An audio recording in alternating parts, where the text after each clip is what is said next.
Hello everyone, welcome to the next session of SAP Security. In this session we will be discussing about access control administration.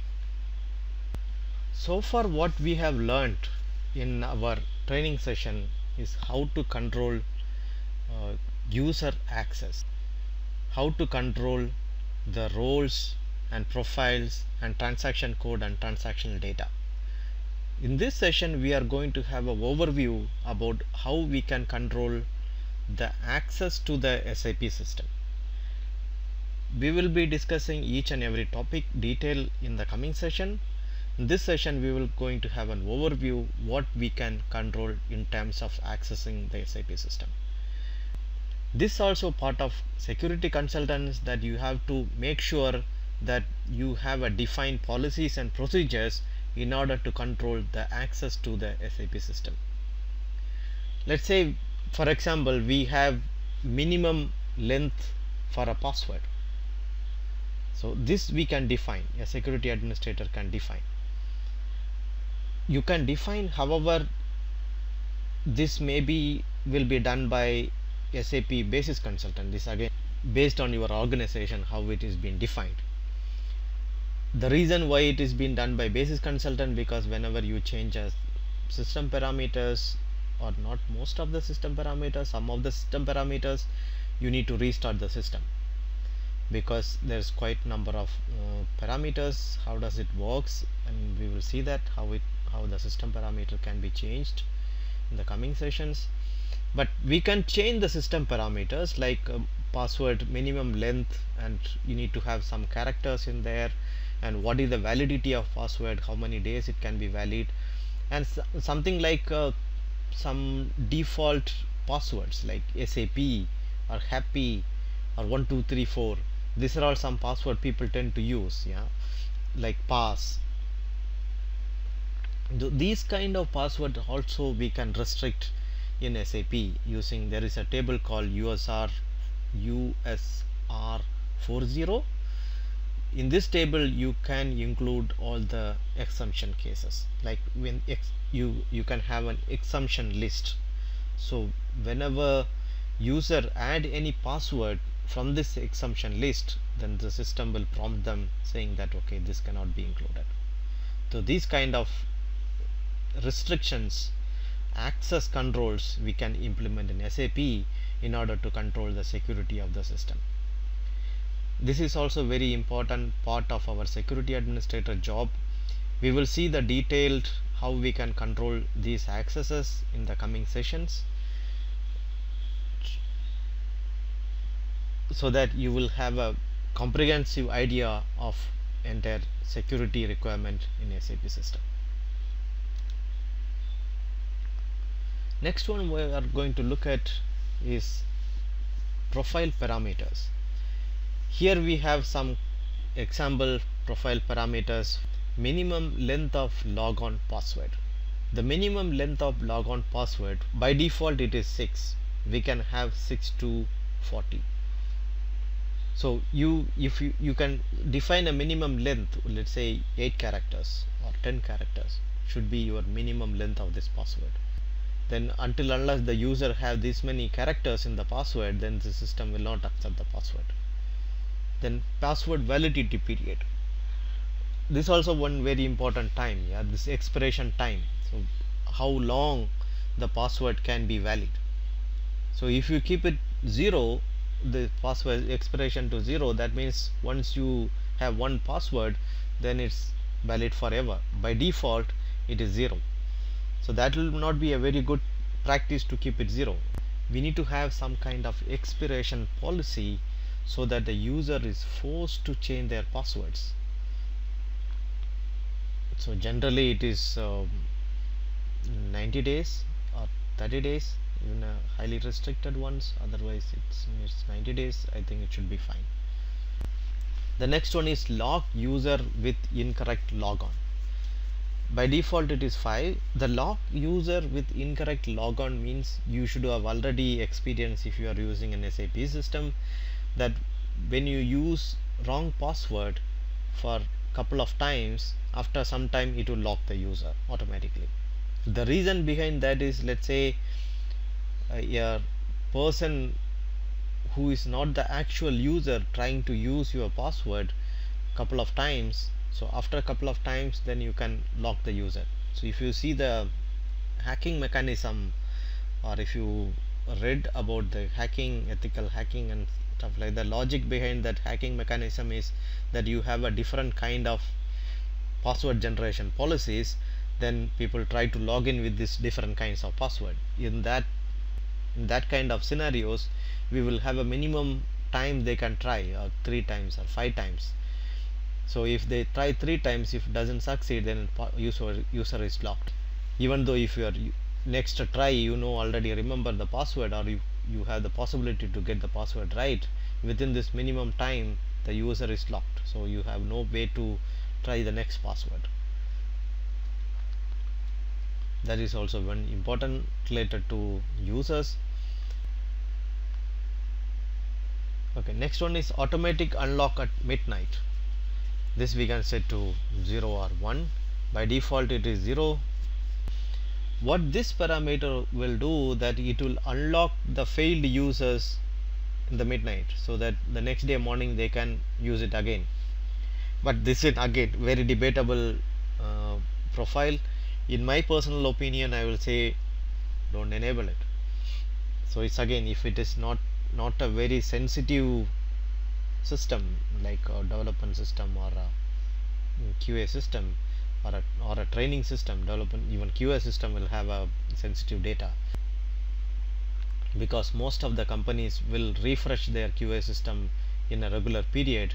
So this QA system also have a sensitive data. So in my case, okay, I will say for the development or training system which have some sample data, I will enable this profile, otherwise no. Then allowed number of incorrect logons. What this particular session will do, it will allow you to try the incorrect logon for some specific time, specific attempt. So once you finish that attempt, it will automatically close the SAP GUI. Let's say for example, it's here failed user is 5 times, then it will lock. Here we say failed session ends 3. After I try 3 incorrect passwords, my SAP GUI logon will stop, or logon will end. So that if I wanted to try the 4th time, then I have to open the SAP GUI again and start trying it again. So then the second time I have 2 times I can try.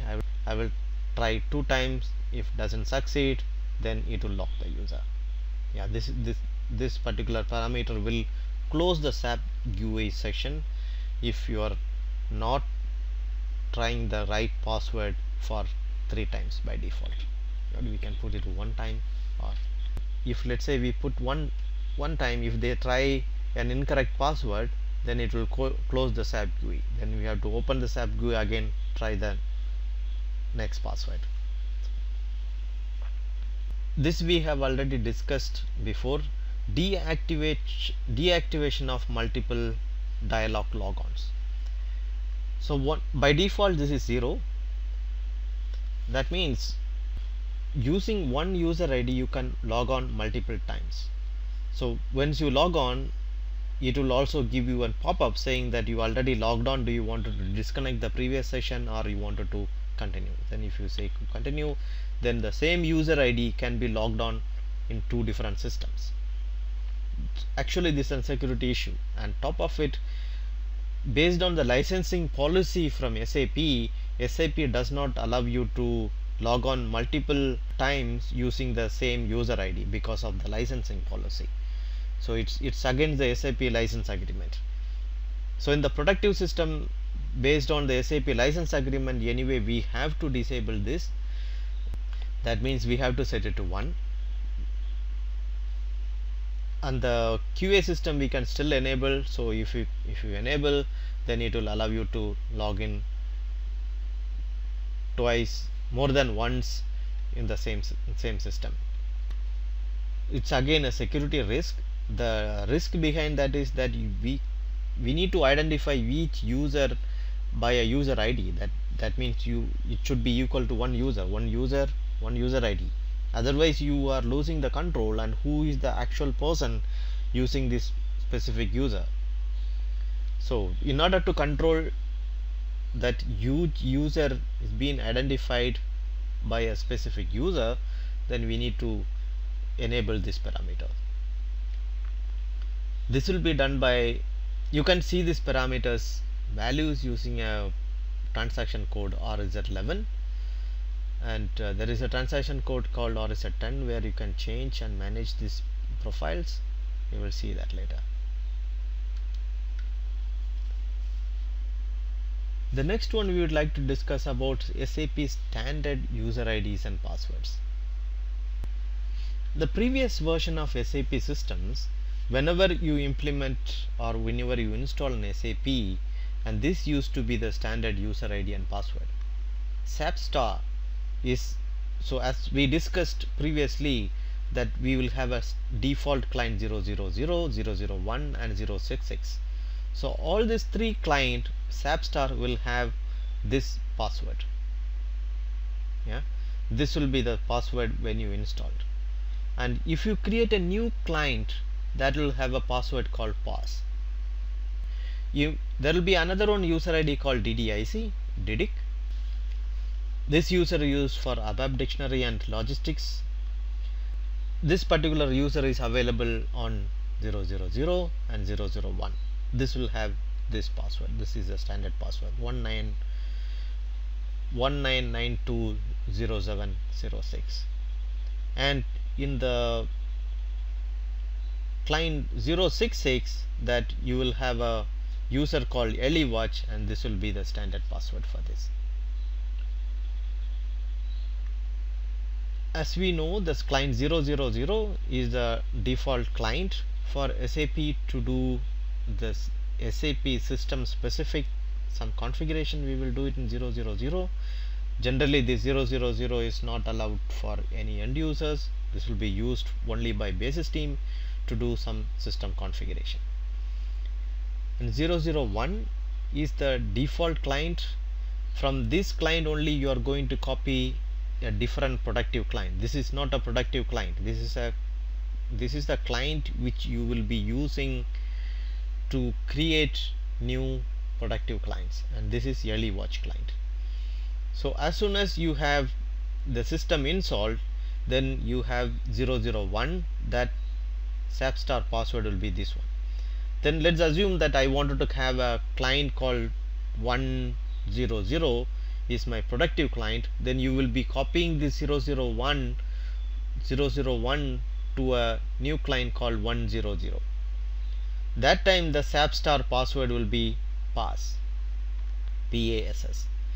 So interesting part in the SAP Star user, that if you look into this user in the SAP system, this is not going to have any roles or profile. That is the interesting part, and that is the most dangerous part. So you have to be very careful. SAP Star does not require any roles or profiles. Without these roles and profiles, the SAP Star by default is going to have all access, like a SAP all authorization. Okay. Let me repeat this. This is a very key point.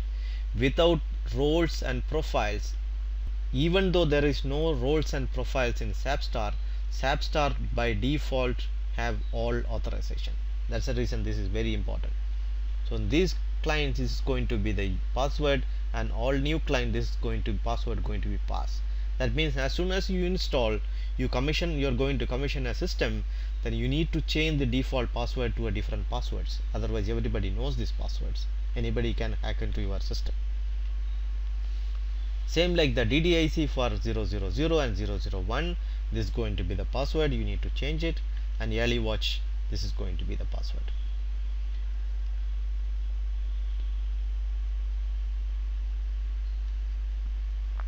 Okay, this default password for older systems. It's a new ECC installation which gives you a provision to change these passwords. So if you install the new installation, then you can change this default passwords to a password during your installation time.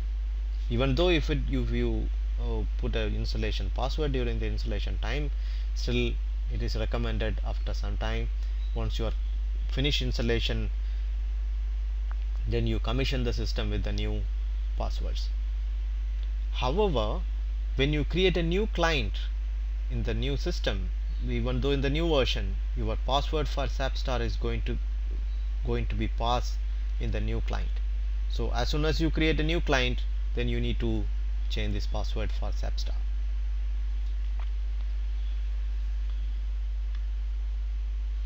And there is a parameter called login no automatic user underscore SAPstar. This is very important parameter. Once you enable this parameter, you can inform the system that using SAPstar login is stopped in the system. It's no more. We cannot use SAPstar to log into the system. The reason why we need to do that, as I said, this SAPstar is the only user does not require any roles or profiles. This is very important. The SAPstar is the only user does not require any roles or profiles. So any basis admin, let's say I am a basis admin for a bigger company, bigger organization, I wanted to take all the informations. So in a typical very highly secure scenario, all the basis administrator will not have all authorization. Nobody will have SAP all. Each basis administrator will have the specific duty based on the segregation of duty. They will have only that kind of authorization. So SAPstar, and let's assume that we already changed the SAPstar password and kept it aside, so nobody knows, only the big boss knows, let's assume. So I am a basis admin. So what I can do is I can get into Oracle, or I can get into the database level. For example, it's an Oracle system. I know which user, I know which table this SAPstar's been saved in Oracle level. So I go to the Oracle level, I know I am the administrator for Oracle. I can log in the sys administrator in Oracle. I go and delete the table entry, and once I delete the table entry, the SAP automatically creates the SAPstar. I can delete the table entry and recreate the SAPstar. So as soon as I recreate the SAPstar, then the password is going to be passed, and there is no roles are assigned. Anyway, there is no roles required to have all authorization. So I can go back and log into SAP GUI using SAPstar with the password called pass.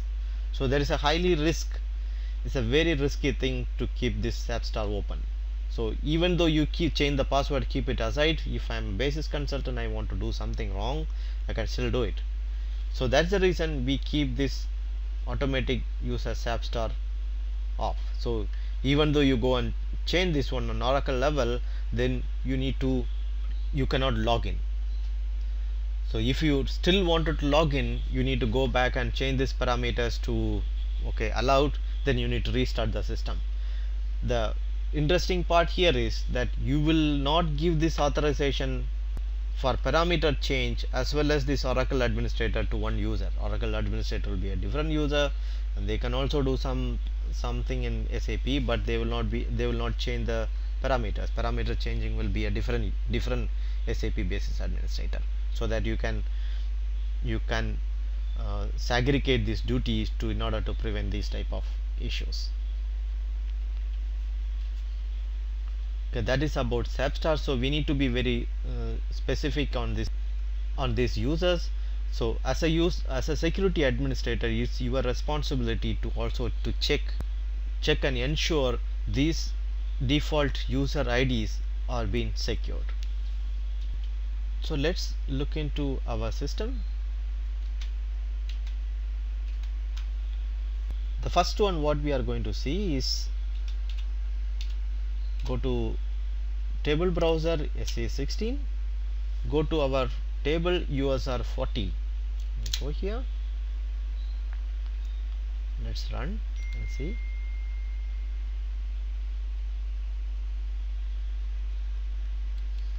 Okay, at the moment we do not have anything enabled. We will see how to enable this one in the later sessions. Next, let's see some parameters. RZ11,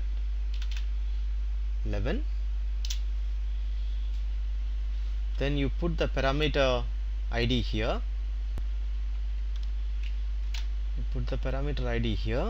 and say display, and this gives you the detail of these parameters. It's a login/main password long, the minimum login/min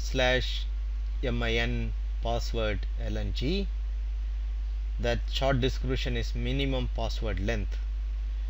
So this describes when it's going to be executed, application area logon, all this stuff. Then minimum, then next one is minimum is 3, that we need to have minimum 3, and the maximum is 40. You can have password up to 40 characters. Then you can see next one is dynamically switchable.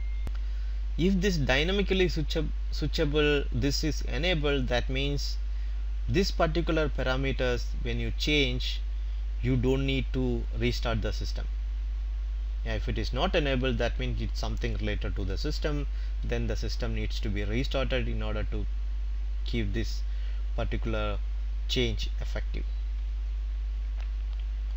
So then here you can see default value is 6, present the profile value is also 6, then current value is 6. So you can also see what is the default value, what is the profile value, and what is the current value. Default value means what is in SAP default value. Profile value means what is in the profile. All these parameters are going to be saved in something called profile. So profile value, what is specified in the value, and what is the current value. The difference between profile value and current value is that you change something for time being. At the moment I changed from 6 to 7, it will show you here 7, but the current value is 6. That means the value is 7 what we configured, but the effective value is 6. That means we did not restart the system. Once you restart the system, then the profile, when you restart, it will read the profile and make all these adjustments in the system, then that will become the current value. So that's two different thing. So you need to understand this, because whenever you check this kind of profile parameters, you need to know what is effective. The current value is the effective one. Profile value, if it is different, that means somebody changed the profile, but it is not the current value. That means when you restart, it's going to be effective, or going to be the current value. This is how to check profile parameters. With this, we are coming to the end of the session. I will see you in the next session. Bye bye.